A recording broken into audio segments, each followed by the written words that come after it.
tayo ditong Dr. Leo Whitening and Spot Fading Essence. So, ito po ay serum siya. Pwede nyo gamitin day and night. So, ang paggamit nito, kailangan din nyo munang maghilamos. And pag naka-dry na, katulad nito, so i-apply na natin siya. So, mag-apply na tayo. And huwag po tayong, pag ginamit niyo hindi masyado siyang marami ha. So, isa lang dito. Kasi nakita niyo ni mama ko may mga spot. So, ganun lang siya.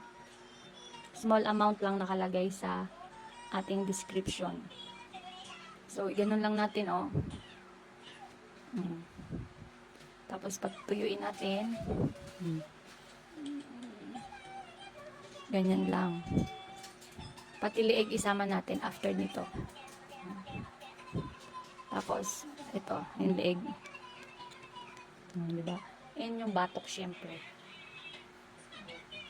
Isang ano yan. Guys, walang filter ito ha. So, di ba nakita niyo naman yung mama ko, marami siyang spot. So, katulad niyan, yun yung dinamihan ko. So, ito, maganda itong ating Dr. Leo na serum. So, kung gusto niyo mag-check out nito guys, ilalagay ko sa yellow basket. Check out na.